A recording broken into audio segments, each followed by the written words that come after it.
Gràcies a México, gràcies a Josep, el senyor cònsol, per acollir no la primera vegada, sinó en nombroses, quotidianes i reiterades vegades, doncs, la meva modesta presència, la meva modesta cooperació a aquesta andorranitat que tots proclamem, que de vegades oblidem, i doncs per mi és un honor, a més també fer-ho aquí, a la biblioteca, que de manera no merescuda porta el meu nom, i gràcies a l'editor, perquè aquest llibre, com han dit, és en fi, us diré com el vaig, per què vaig escriure aquest llibre i com el vaig escriure. Després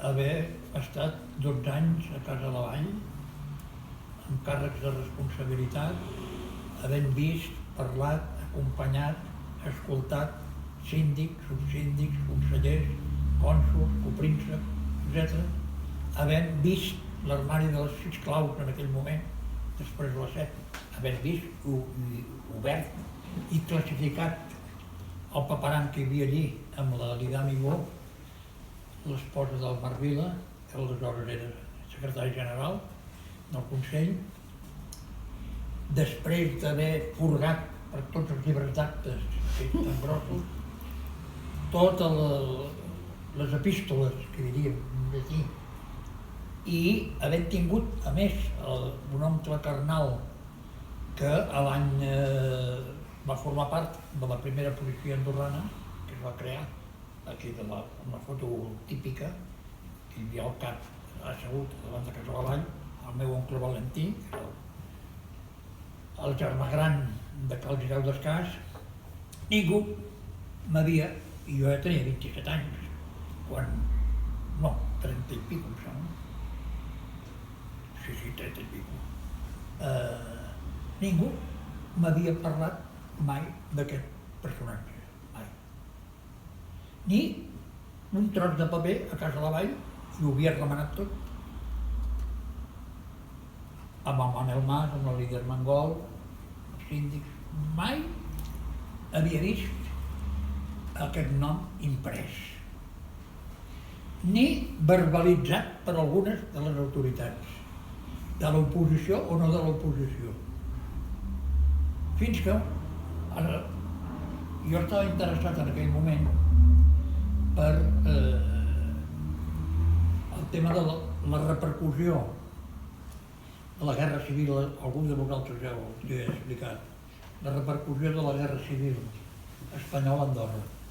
I aleshores el fons més important que hi havia a nivell d'hemeroteca, de diaris, era Casa l'Ardiaca, que era un bon amic meu, que era el Jaume Sobrequés, que em sembla que encara viu, però molt gran, que era el director, i em va obrir em va facilitar tot l'impossible, que a Casa l'Ardiaca era darrere la catedral, no, enfront d'un cantó de la catedral i al costat del Bisbat de Barcelona. I un estiu em vaig passar 4 o 5 dies per veure, mirar què deien els diaris sobre la Guerra Civil espanyola, les repercussions que havia tingut Andorra i tot. I de cop i volta, mirant La Vanguardia, em trobo a primera plana, que és la fotografia del Boris en aquella edició, a primera plana de La Vanguardia no hi va ni antes, ni ara, ni segurament demà passat qualsevol notícia. La seleccionen molt. La Vanguardia és un diari de molt prestigi, del corrent intel·lectual o polític que sigui, però molt important. I em vaig quedar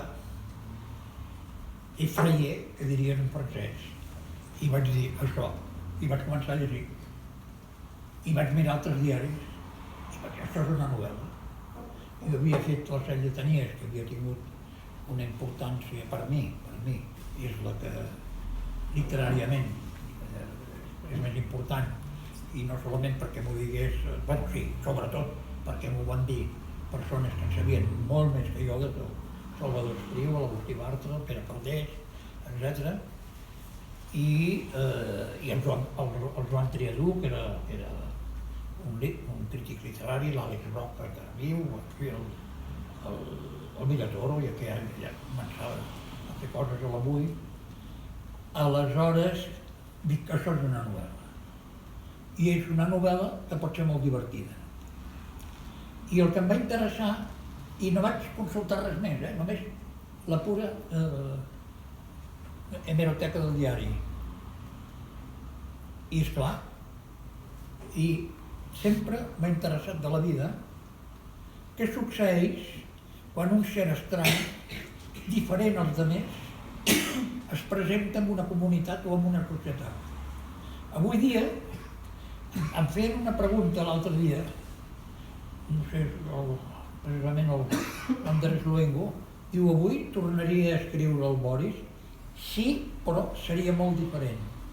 Perquè, esclar, ara estem gairebé tots uniformitzats. Tots anem vestits de la mateixa manera. Sigui Andorra, Espanya, França, tots van als mateixos magatzems, i no pot jugar als Zares, Mango, o el que sigui. I amb el cuento de la globalització tothom hem de pensar, diuen, o ens obliguen a pensar de la mateixa manera. Llavors, és com un estany petit, que hi tires una pedra i es va obrint cercles concèntrics. I em va interessar aquesta idea. Em va interessar què va passar, què passaria, i això va passar, això sí. Es presenta un individu molt ben vestit, després llegirem un trosset petit on es veu això. Vestit amb un tuit, vestit a l'anglesa, vestit un gentleman, que ara dirien, que alguna persona d'aquí és una paraula que utilitza molt, de gentleman, llavors, amb un tratjo que aquí no se n'havia vist mai. A un país on la gent anava de pana, calçotets i camises i samarretes de màniga llarga, calçotets llargs, botes i una mena de bruses, que això encara ho he viscut, me'n recordo jo, aquí a la Massana, precisament. I llavors, què passaria? Dient, us prometo casinos, us prometo ferrocarrils, us prometo el que acaba de llegir la Lluna. Aleshores, quina seria la reacció? I llavors ho podem plantejar avui, jo ho plantejo d'una altra manera. Si vingués una gran multinacional, avui llegia aquell, és un foll, bon foll i no gaire bona persona, aquest sultà, no sé, de Brunei, aquest que la pena de mort pels gais i talla les mans i tal, i carregat de diners, i se li encapritxés a Andorra, vingués aquí i digués, vull comprar tot. I us prometo això. Cada andorrà, ara que diu que hi ha molta gent que no es vol fer andorrana, hi hauria cua per treure's el passaport andorrà, els hi donaré X mils de dòlars per la resta de la seva vida i l'educació dels seus fills i tal. Què passaria? Què passaria? Aleshores, el que hi ha d'història és la folia o el guinyol. És una novel·la guinyol, una novel·la de titella. Ell també és una titella. I explicaré, per exemple, per què el poso al final a Poblet. Perquè no deixa, jo el tracto amb una certa simpatia davant d'un titellet. I ell té remordiment de que tot és un guinyol fals, és una estafa. Llavors, vol redimir la seva consciència i el poso al Poblet per allí ben arraconadet, que pugui pensar i repensar. Però amb això sí que és actual. I, esclar, a mi no m'ha interessat, després ja, a partir d'aquí es publiquen, a partir fa poc, en un any o dos, contínuament, que fins i tot me citen, etc. Però quantitat d'estudis, d'investigació i tal. A mi no em va interessar ja el personatge. A on acabava jo, després li van a la tomba, tal, tota una sèrie de fets verídics, però jo no vaig investigar, no? Jo vaig mirar els diaris. I vaig mirar els diaris importants d'Europa d'aquell moment, francesos i espanyols, i fins i tot de Portugal. I, bueno, ell, a través del bisbe i tal, això és històric, la Guàrdia Civil el porten a Barcelona, amb el famós tren, aquells trens per anar a Madrid, amb els seients de fusta, i ell tot ben vestit, i es queixa la Guàrdia Civil de la duresa dels seients i de tal, i de Madrid, de tal, l'envien a on normalment tots aquests monarques que ara els volen destronar o han destronat, doncs cap a Portugal, concretament a Estoril. I allí després el faig passar, però després ja si va col·laborar amb els nazis, no va, o amb la Weissman, tot això ja no em va interessar. Va interessar el personatge. I el personatge em dona la clau què és literatura. Què és la literatura? Clar, s'ha parlat de la literatura social, per exemple, o realista. Per exemple, hi ha ara fa pocs dies es va morir un autor molt important a Espanya, el Sánchez Ferlosio, amb una gran novel·la que es diu El Jarama, que és una novel·la que va guanyar el Premi Nadal, importantíssim, el realisme social i el realisme màgic del nostre amic Gabriel García Márquez, no? I després hi ha aquesta literatura, aquest realisme, que a mi m'ha influenciat molt, completament, i que és La pesta, el doctor Rier, de l'Àlvar Camus. És a dir, hi havia un metge, la història és certa, La pesta a Oran, però després, perdoneu-me que vulgui comparar això amb l'Àlvar Camus, però ho dic com a idea que sempre he tingut al cap. La literatura és recreació, és reinventar, és fantasia i realitat. Què és realitat i què és fantasia? És el lector que va passar, eren 23, 24, n'hi va haver un o no n'hi va haver cap, se'l van prendre seriosament, no se'l van prendre seriosament, que podria ser una explicació de per què no apareix enlloc. Cap traça, cap petjada d'aquest senyor famós Boris Andorra, ni verbal ni oral. Havia parlat també amb el pare del Daniel Armengol, o sigui, i tampoc no recordava res. I passava pel pare davant, com allà. I mira que el teu pare recordava moltes coses. Aleshores, el que és important per mi d'un llibret és si de la cosa particular, la literatura pot ser universal encara que s'expliqui d'un lloc tan petit com és Andorra.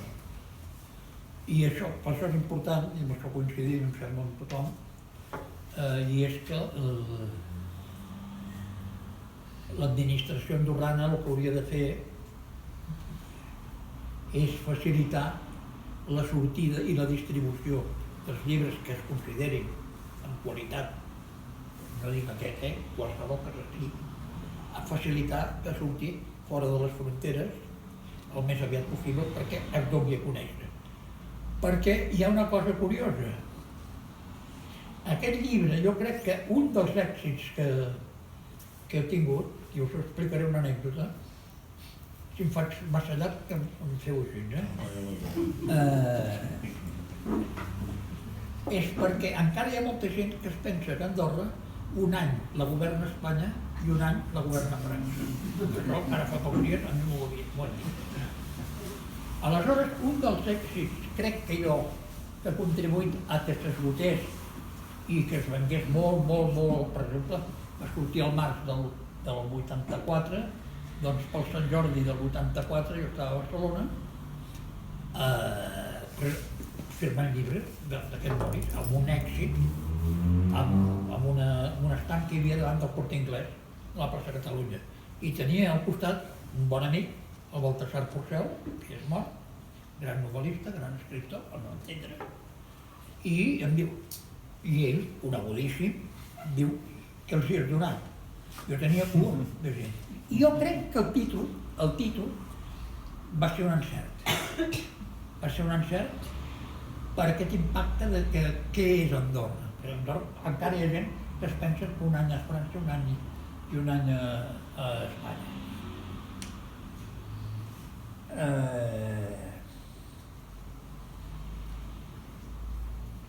Per veure precisament l'impacte que aquest senyor podia causar en aquella població, em permetreu, jo no l'havia llegit més aquest llibre, avui aquesta tarda dic, busca un trosset per llegir. No l'havia tornat a llegir, ja ho he passat, però aquestes reflexions que es fa ell, que és una mena de soliloqui, em semblen interessants. I en un moment determinat diu: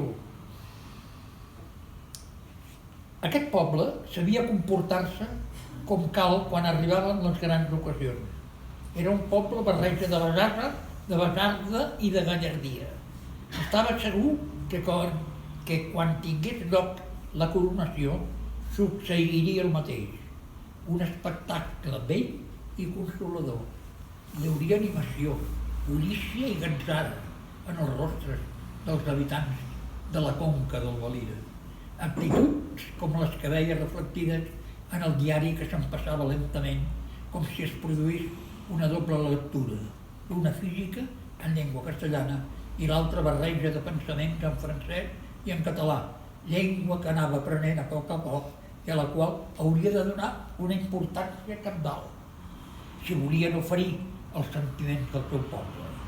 I així mentalment anava calcant el programa de festes de la seva coronació del que llegia atentament, referent a la visita del constructor de la carretera. Esclar, quan s'inaugura la carretera de la Seu d'Urgell a Andorra, en castellà diríem los fastos, el festam que es va organitzar. Creuaria la frontera a les 5 de la tarda per posar de manifest que el rei arribava de l'estranger amb el propòsit de prendre possessió del seu domini. Allí, el Consell General, amb el vestit del país del segle XIV i amb capells de 3 pics, li donaria la benvinguda. Discursos, el seu també en català, enhorabones i homenatges. Recordeu que quan aquí rebíem els delegats permanents i els veguers, i començaria la comitiva a emprendre viatge per tots els racons de les valls que ell ja coneixia, però ara el rebrien amb caràcter oficial, art de boixos, domassos a les finestres i els eixidors, les campanes de les esglésies llançades al vent, la gentada vestida de festa, dones formoses als balcons que aplaudirien amb fervor, victorejant el rei com anys enrere ho havien fet les padrines i les mares amb el príncep episcopal. S'atura un moment en el vol del seu pensament y acarrona aquel parágrafo. No sabemos si aquel tributo de entusiasmo iba dirigido al genio o era una prenda de amor para el hidalgo glorioso que supo encaminar silenciosamente a los suyos por los senderos más fáciles del peligroso viaje de la vida. Paraules que obrien el cor de Borís i que aplicava materialment a ell, que seria, sens dubte, el creador d'aquell país i que el faria entrar en l'època moderna per la porta gran. Somiquejant instants, fugia i s'acostava a la realitat, palpant materialment gestos, expressions, discursos, fins i tot la temperatura viscuda pel príncep i pel rei. S'eixugà la suor del front amb un delicat mocador de seda blanca. Sant Julià de Lòria, Santa Coloma, la capital del país, presentació d'autoritat, un ritme frenètic, però esplèndid. Totes les prominències del terreny, desigual i accidental, es veien plenes d'un nombrós públic que batia de mans i aclamava amb frenesia el seu sobirà, protagonista d'un espectacle fantàstic i commovedor. En diversos punts del camí, els pagesos aixecarien amplis arcs de tabac i a la plaça major de la capital, segur, n'alçarien un de monumental, amb una inscripció que, a més d'incloure un poema, indicaria l'entusiasme que el país sentia pel seu rei. Andorra, el seu rei Boris I, en prova d'amor, de fidelitat i de submissió. Gràcies.